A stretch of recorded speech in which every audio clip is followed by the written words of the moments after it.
Good evening, everyone. Hello. So welcome to another Maryland History Day Student Office Hour. We are here to answer your questions wherever you are in your project. My name is Leah Atnat, and I'm the Outreach Coordinator. So you might have seen me before in your classroom, telling you a little bit about how to do research or how to write a thesis statement. Well, at this point in the school year, History Day projects are sort of winding down. You are probably at a point where you have done all your research, you've done a lot of writing, you've started putting your project together. You might even be totally done. So in this office hour for this month, I want to talk a little bit about what you can do to get ready for the contest. So some of you might have already participated in a school level contest. You might already know whether or not you're going to move on to the district level and go to that contest. Some of you might not know yet, and that's okay. So I'm going to give you some tips. But then in between each tip that I give you, I'm going to invite you to ask your own questions as well. So how do you do that? If you haven't been with us before, you can ask us a question by going down into the description on this YouTube video.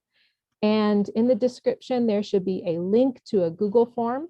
So click through to that and ask us your question. If you don't have access to Google for some reason, there should also be a phone number where you can text your question. And if you can, just text us which county you're living in, because it's nice for us to know where we are reaching students. Okay. And I'll also let you know now that this will be the last sort of all-state student office hour that we have for the school year, since we're really heading into contest season. But if you do find out that you are advancing to the state level contest, we will have some workshops for state level advancers, so that you know what comes next, how to get yourself registered, and how to get prepared for that next level. But for right now, I'll start with one of my tips. So first, I want to talk about how you can use feedback to improve your project. So like I said, a lot of you have probably gotten feedback from your teacher, if not from actual judges at your school level contests. So the next step for you is to look at what your teachers or judges wrote about your project. Look at the constructive critiques that they had and see how you can use that feedback to change your project. You are allowed to change your project between contests before you move on. You can make almost any change that you want to. The only things that you can't change are your project topic and your project format. So in other words, if you chose an exhibit to begin with, you got to stick with an exhibit the whole way through.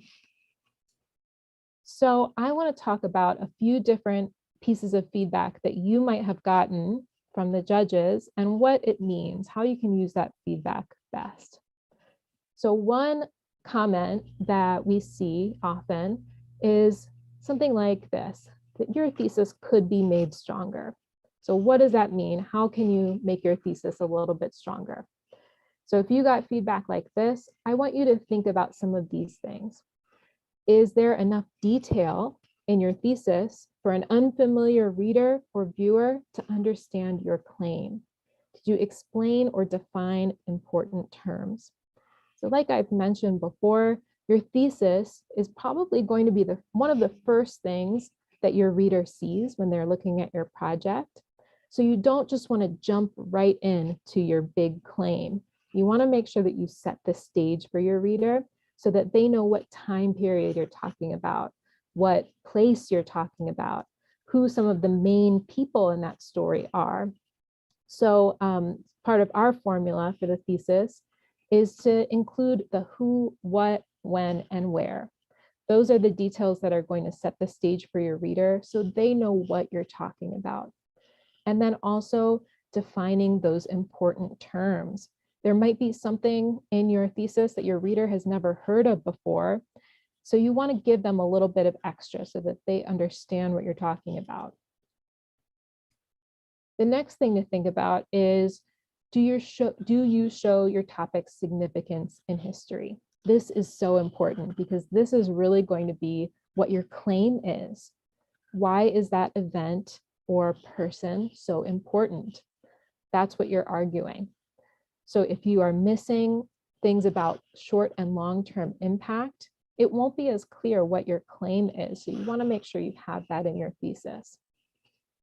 And the last piece here, do you make a clear connection to the theme? This connection to the theme really shows your readers and it shows the judges that you are making those interpretations yourself about how your topic connects to the theme. And it's important that that is woven throughout your whole project, thesis included. That is going to push you to keep coming back to it.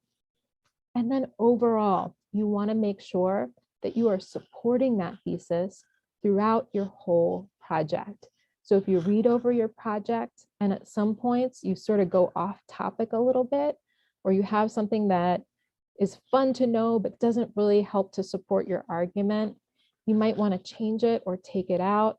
Just make sure everything goes back to that big argument that you're making.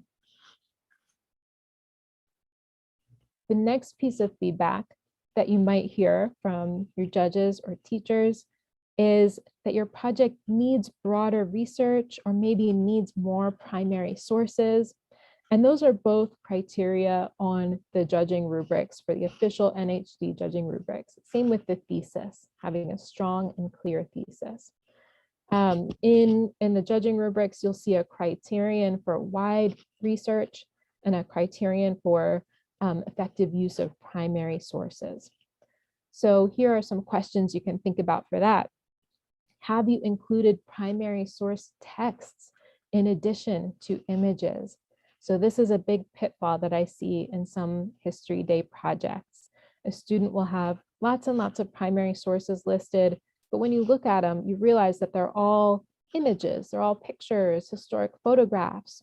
That's really great. That's really important to find those images, especially if you're doing an exhibit or a website or a documentary. You need those visuals, but you got to make sure that you look for some text-based primary sources as well, because they're going to take you a little bit deeper and put you into the mind of someone from that time period. Texts will always tell you more than an image can. So what that text looks like will depend a lot on what your topic is. You might want to find speeches or memoirs or letters from the main person who you're writing about. If you are looking at something that relates to the government, you might be looking for real government documents like laws or court cases. If you're thinking about how public opinion fits into something, you might be looking at newspaper articles or reviews. So there are all different types of text sources that you might use, but make sure you incorporate some of those into your project. And those might be some of the things that you are using as evidence to hold up that thesis. And my other piece of advice here was, have you looked for sources from reliable institutions like archives, libraries, universities, and museums? A lot of students kind of get stuck when looking for sources. For secondary sources, they might get stuck in like the Britannica.com or history.com world. But you want to break out of that and make sure you're looking at some more scholarly sources as well, with more sort of complex and nuanced arguments that the historians are making. But those are also great places for primary sources that you know are going to be sourced correctly. They're going to tell you who owns the rights. They're going to tell you all the data that you need to know about it, the real title, the year it came out, which is stuff that you can't find if you're looking on places like Getty Images or Google Images. So those are my first pieces of feedback. Got a couple more. One is they might point out that you need correct image or video credits. And I talked about this one in my last student office hour, so I won't get into it too much right now, but you want to definitely make sure that you credit every source that you use properly. Because if you don't credit it properly, it can be counted as plagiarism, which is really, really serious, and you don't want to make that mistake. So look into that. And then another piece of feedback you might get is to use quotes wisely. So, and I have a couple different ideas about that one. And one is, we don't want you to quote secondary sources because you need to be the storyteller for this. You are the historian, so you don't need to use the words of other historians. What I see in some projects is that students might try to quote secondary sources or even sometimes primary sources just to get out basic expository information, just to get around the word limit. Like they ran out of student composed words and now they need some way to get this other important information in there, so they use it quoted from somewhere. That's not the way to go. That's not the way we use quotes. If you're going to use quotes in your project, make sure you are using primary source quotes and that you're using them as evidence for some point that you are making yourself. We want everything to be really focused on your ideas and your interpretations of how these sources come together to form a story. So you don't want to use someone else's words, and you don't want to use these little tricks to get around the word limit. History Day is sometimes a practice in being very concise, in being very succinct. In other words, not using too many words, especially for the exhibit category, since you only have 500 words to work with. And if you're working on a History Day project, you might have already realized that that's not very many. Okay, so if you are interested in learning more about those pieces of feedback that I just talked about,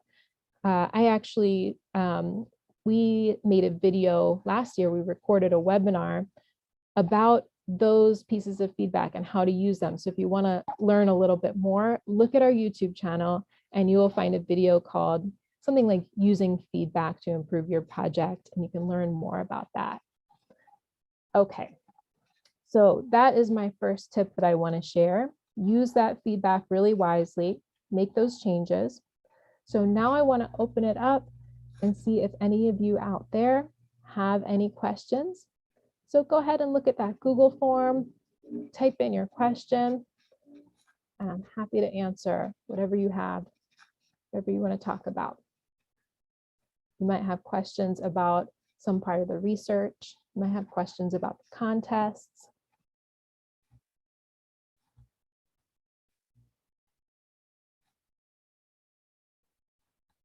Isabella, anything in the Google form yet?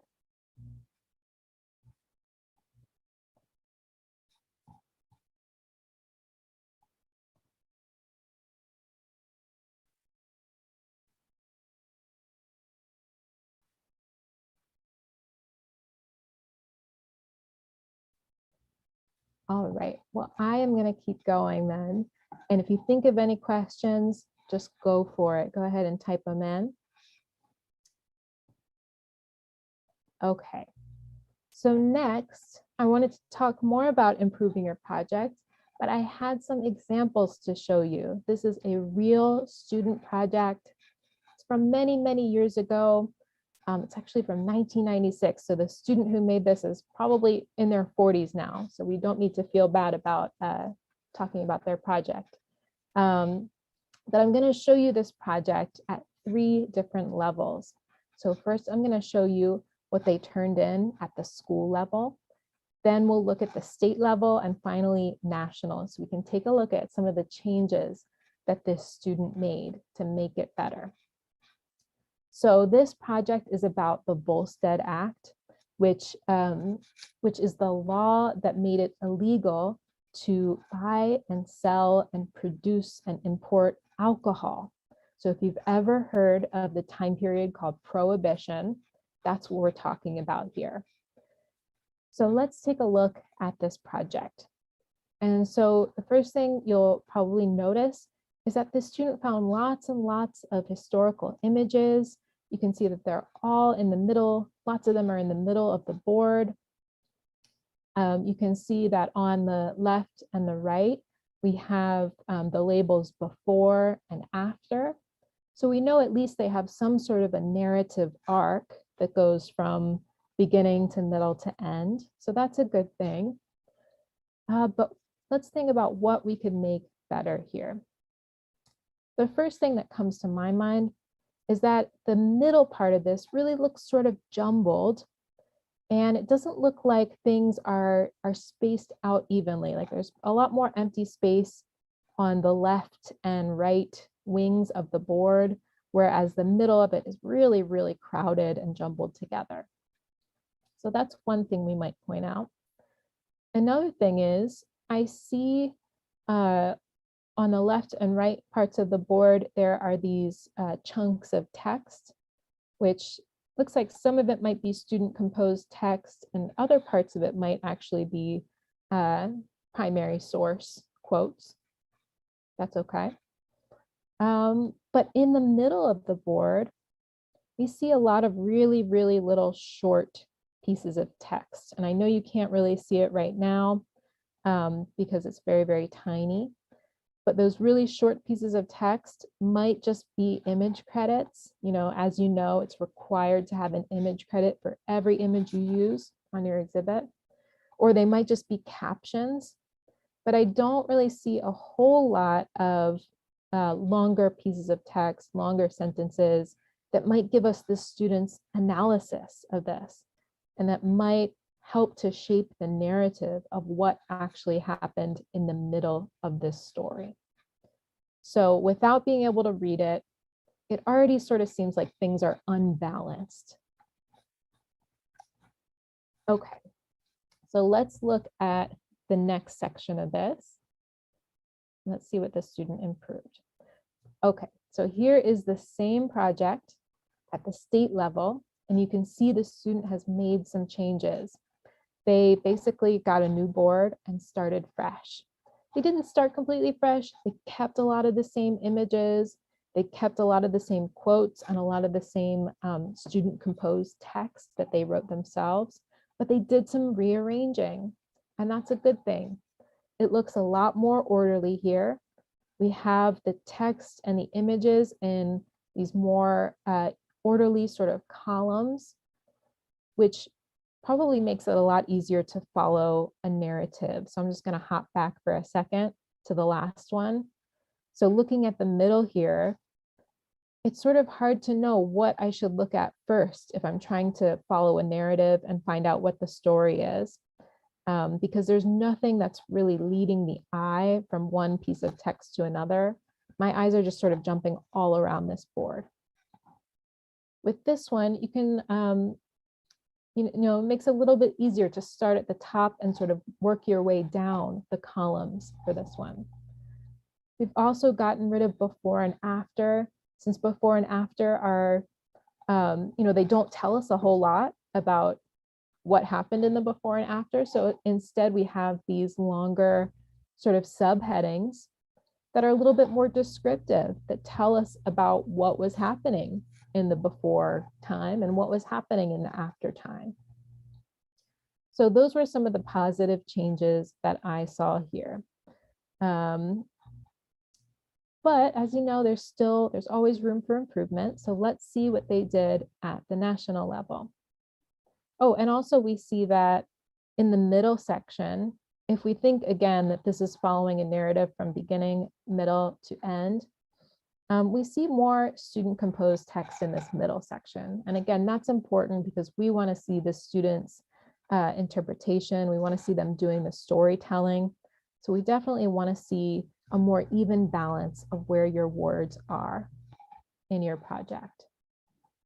Okay, so this is what the student submitted for the national level. So the first thing you might notice is, I mean, it's sort of hard to tell with this perspective, but the board is much bigger.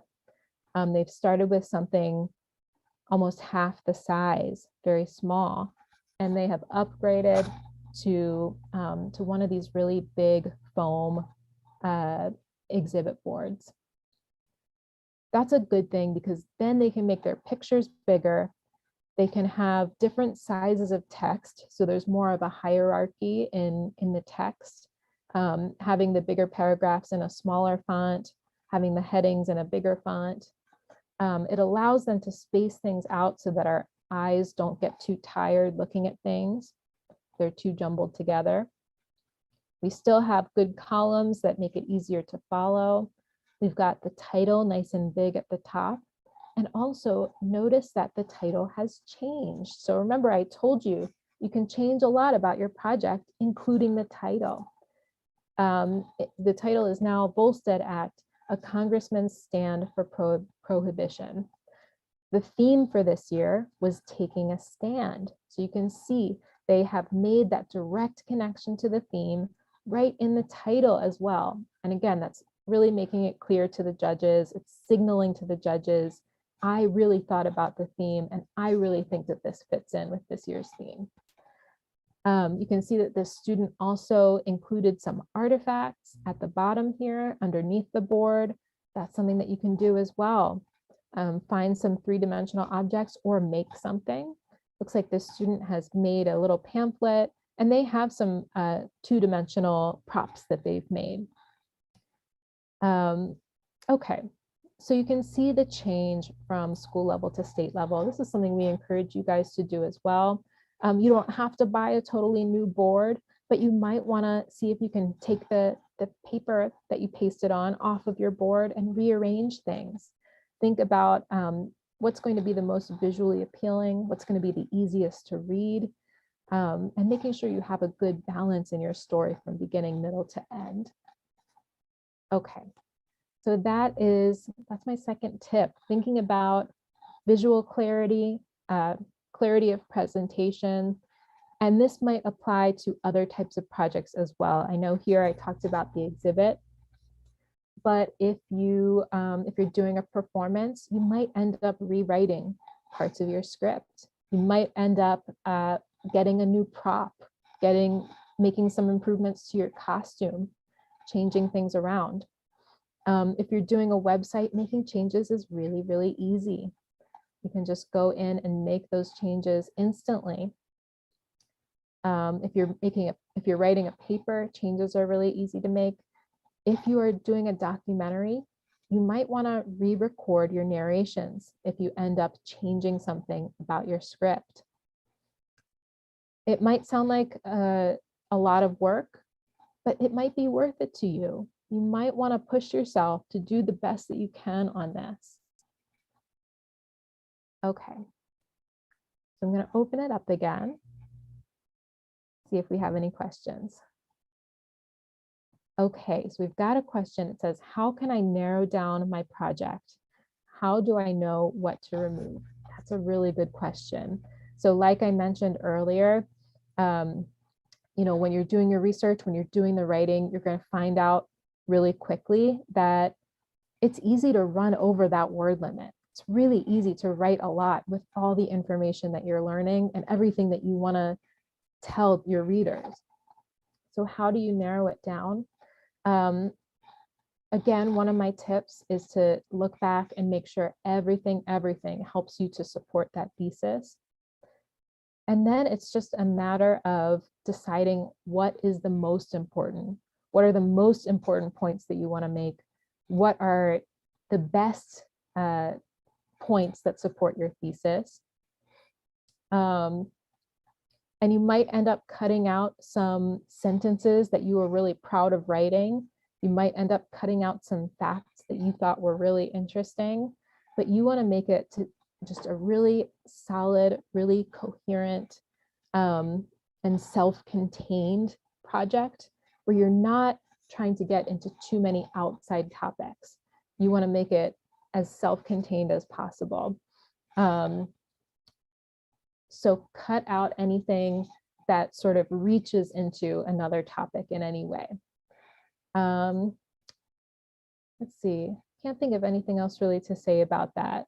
And it is something that takes practice, knowing what to cut and what to keep. So you have to use your judgment in a way, because only you can know what is most important. And since your teacher knows your topic and I don't know your topic right now, you might ask them for a little bit of advice. You might see if the judges had any advice in their feedback as to what was more important and what information you had that didn't exactly need to be there. If you do end up moving on to the state level, we will have a project review opportunity in between. So before you send it to the judges for the state contest, we'll send it to some other volunteers who will give you feedback. So if you put a question in your form and ask specifically, what can I take out of here? They might be able to help you with that. It's always a hard question. It's a hard question for professional historians as well. What really needs to be in here and what doesn't. But it is really just a matter of your own judgment on it. All right, any other questions for now?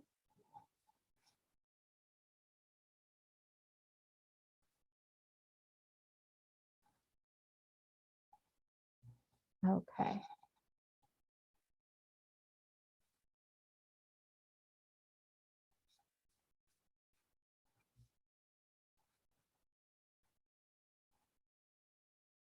All right, I'm going to go into my last tip, and then maybe we'll have a few more questions. So the next thing that I wanted to talk about was the interview. So interviews are really fun. This is your chance to show off what you know and to really, take pride in the work that you did. This is the point where it becomes really clear that you are the expert on your topic. You might know more about your topic than your teachers do or than your parents do because you've put in that time to do this hard research. So this is your time to shine. So usually in a normal year, you would have an interview at every level of the contest that you participated in. The judges would look over your project, read everything in your project, look at your process paper and annotated bibliography. And then the judge group, there would be 3 judges, and they would have the chance to ask a few questions to you and maybe you and your group members. And I'll give you some ideas of what questions they might ask in a second. It might seem like it's really nerve-wracking if you don't like speaking publicly.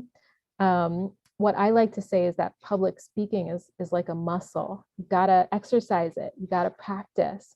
So practice having your parents interview you or your siblings or your classmates.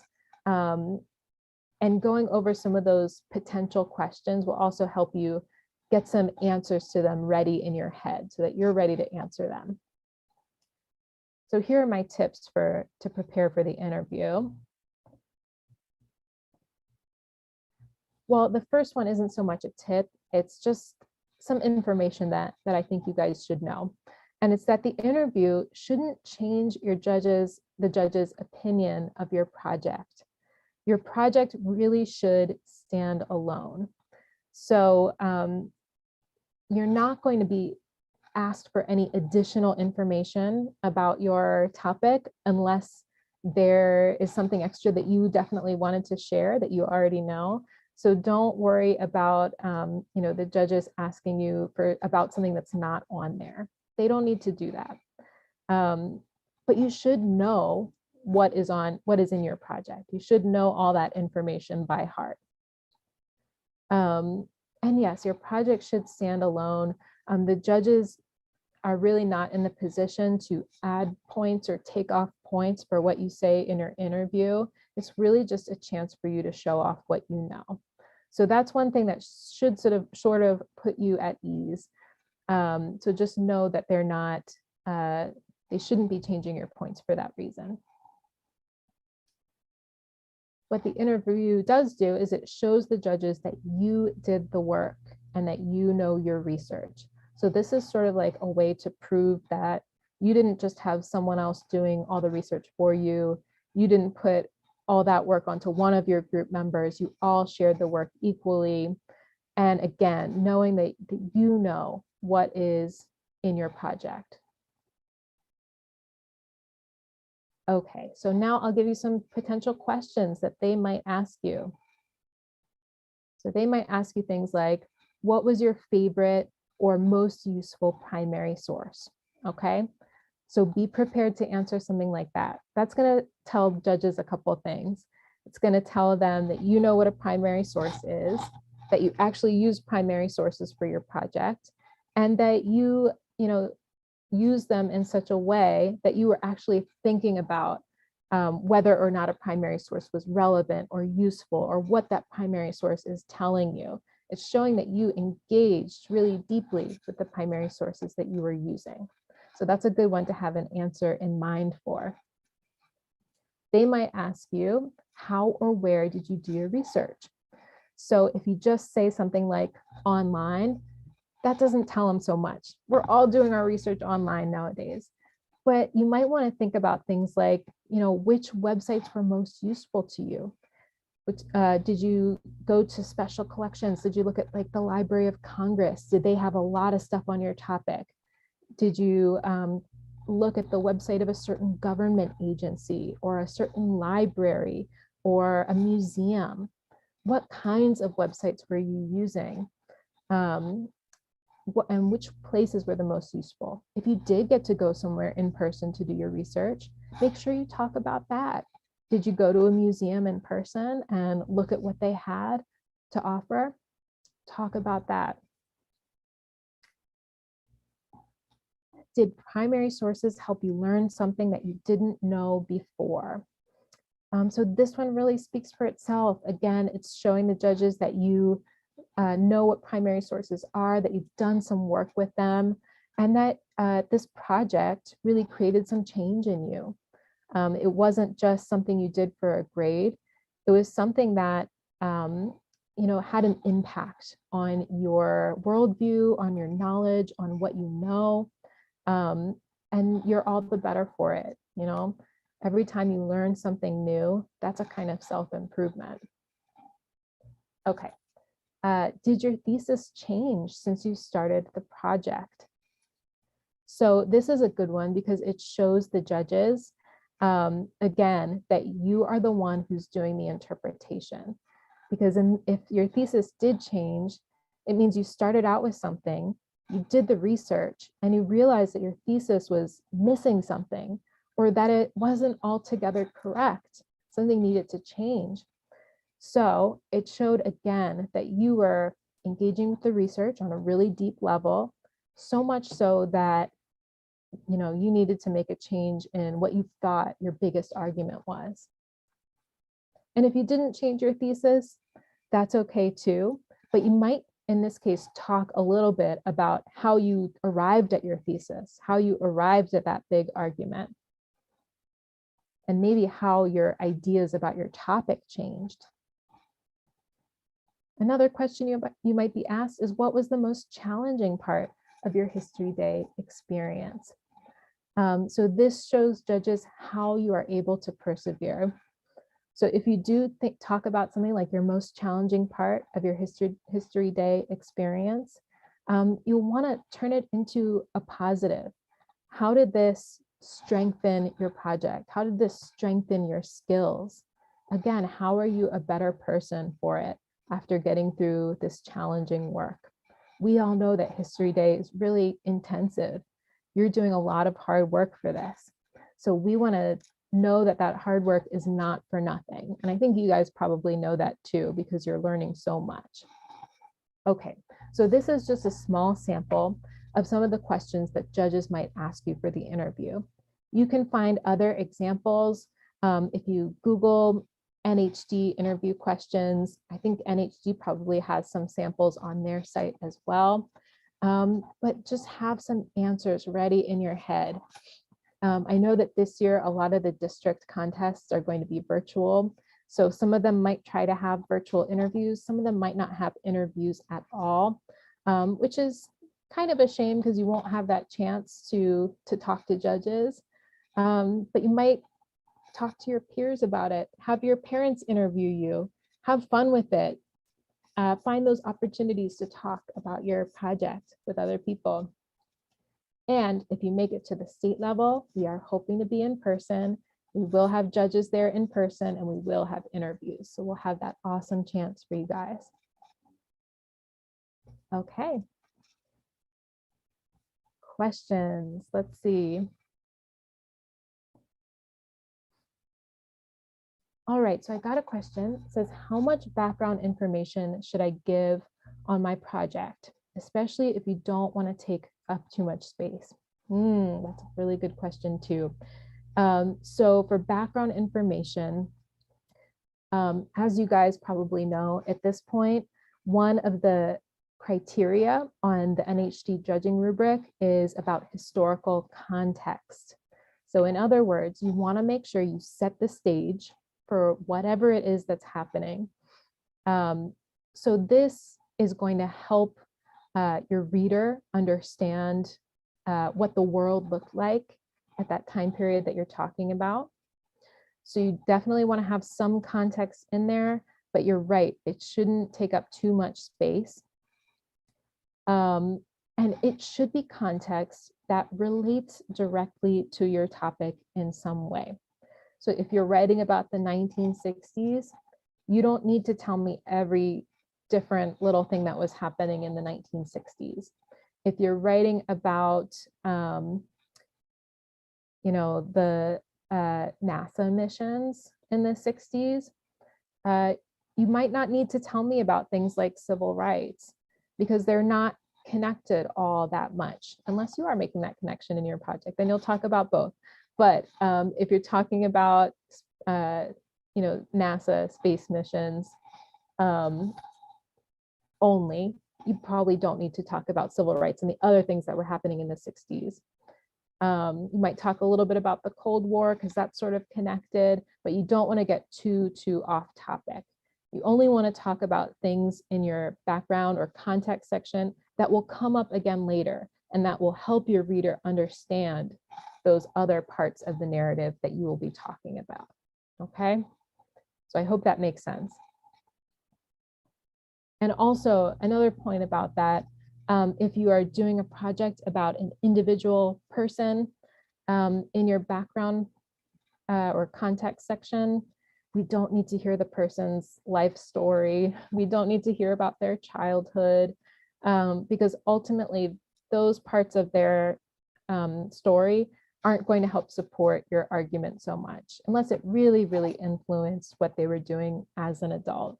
But we usually don't need to hear about their family life or their parents or siblings or where they were from. We really want to focus on their accomplishments. So start with how they got to those accomplishments. Okay.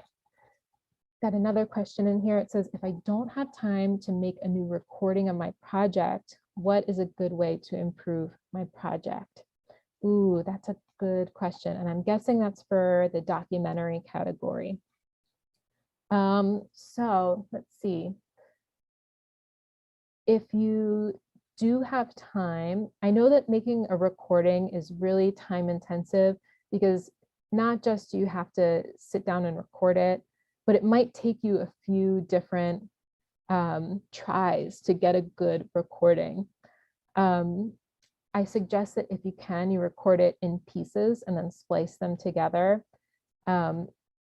not to just record it all in one go, because that'll take a lot of tries to make one perfect single take recording. So if you can just record little pieces that you can splice over top of that original recording, you might try that. If you do have the time to improve the video part of your documentary, you can do that as well and improve that part. Change the visuals, change the video clips and the images that you have in your documentary.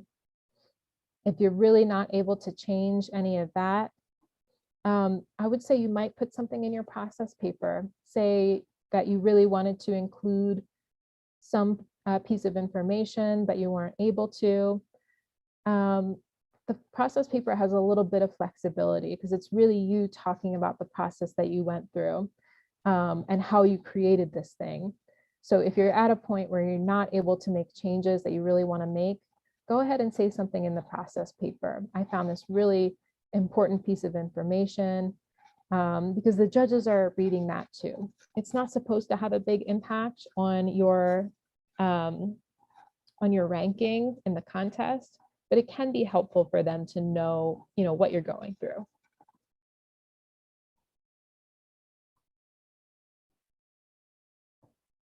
Okay.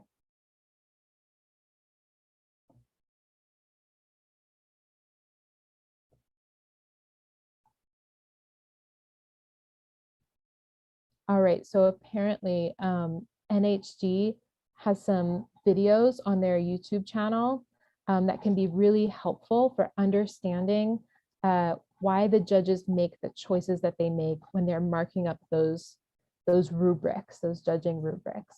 So if you go to NHD on YouTube, find their YouTube channel, see if you can find that video about how to understand judges' rubric marks. That might help you understand a little bit about what they're looking for. If you know you need to make changes, but you can't make changes on some specific parts of your project.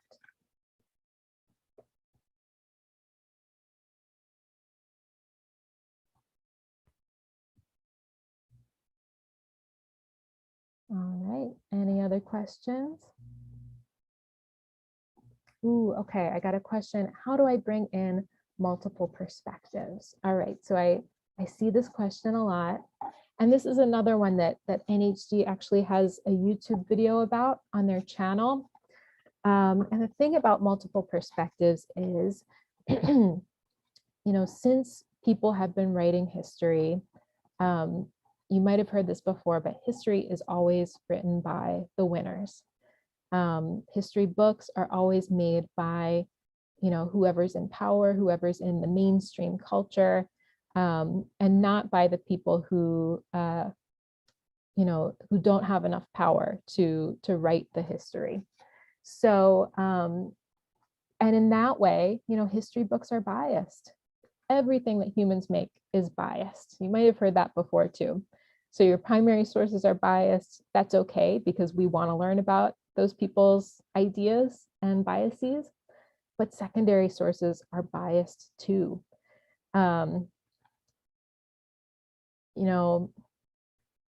We really need to think about who is writing the history books and why and what their purpose is when they're writing, who's writing a blog post about the past. We want to make sure that we think about historians' biases too. But that's sort of a different question for a different day. But how do we bring in multiple perspectives? My point about that was that when we're doing history, we don't just want to think about the way that history has been taught for years and years and years. We want to think about whose voices are missing when we're looking at those mainstream history books. And I would say that history books are getting better as the years go by. But we still want to think about when we're looking at a certain event in the past, who was involved, but we don't really hear their perspective about it.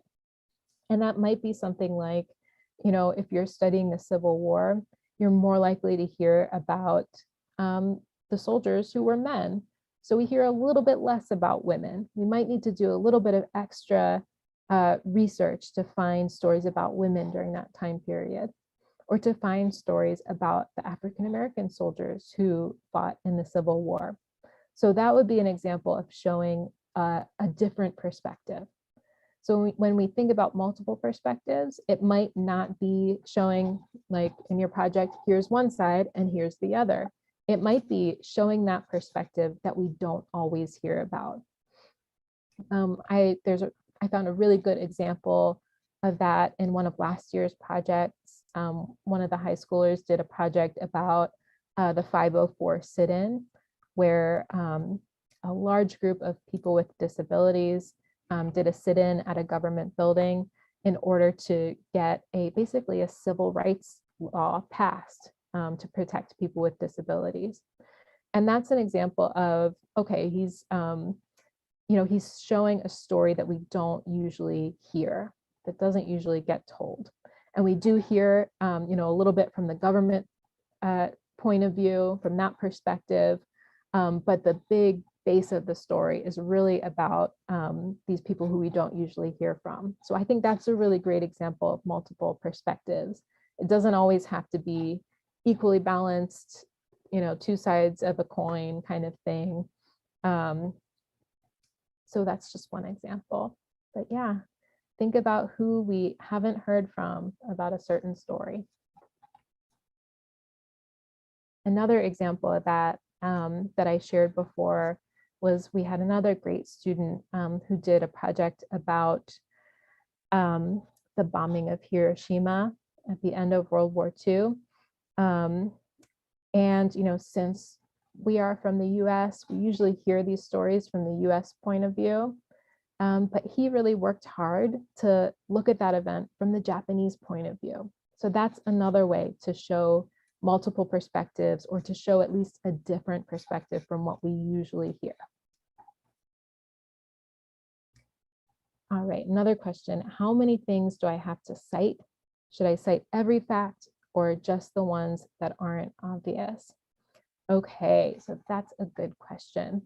So if you're talking about what goes into your annotated bibliography, your annotated bibliography should include every source that you use information from.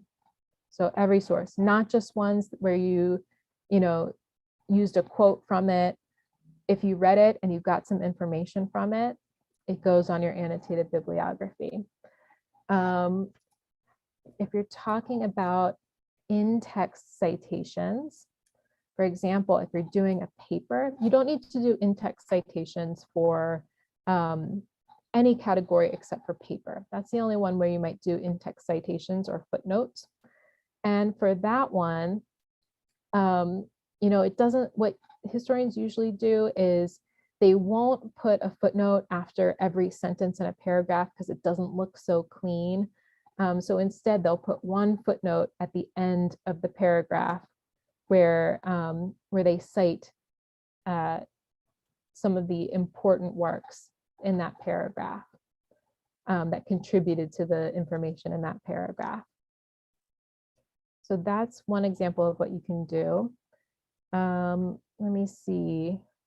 I could also talk about images. Remember that all images that you use need to be cited if you're doing an exhibit, a website, or a documentary.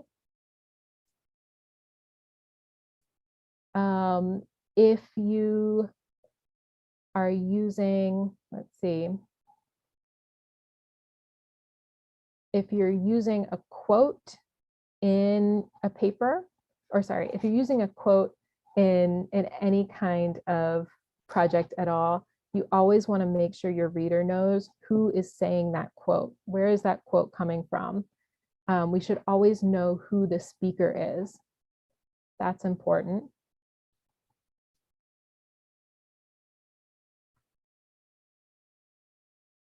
Okay, got another question. So for performances, this is the comment. For performances, students can make it clear what's a quote or not by using words like, in 1929, I said, and that way in a performance, you can use actual quotes from actual primary sources, and then your audience will also know that you are using something real. But in general, you don't need to cite every single thing that you say. You just want to make sure it's on the bibliography. Okay, any other questions?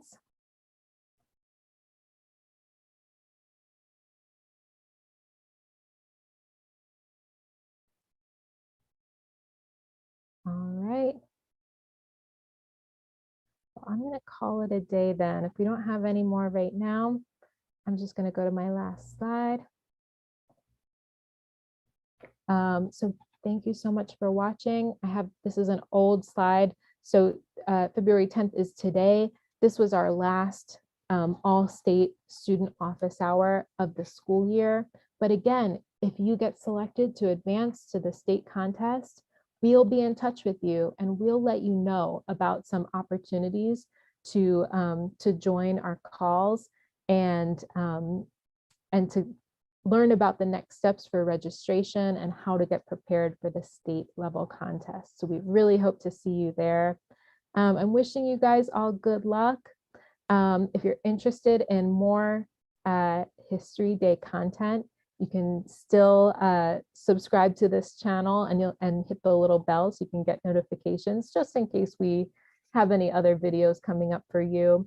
But thank you again for joining and good luck with everything. You should be so proud of the work that you're doing. We're proud of you. We're so happy to see these awesome History Day projects coming to the contests. And we hope it's yours. All right. Good night, everyone.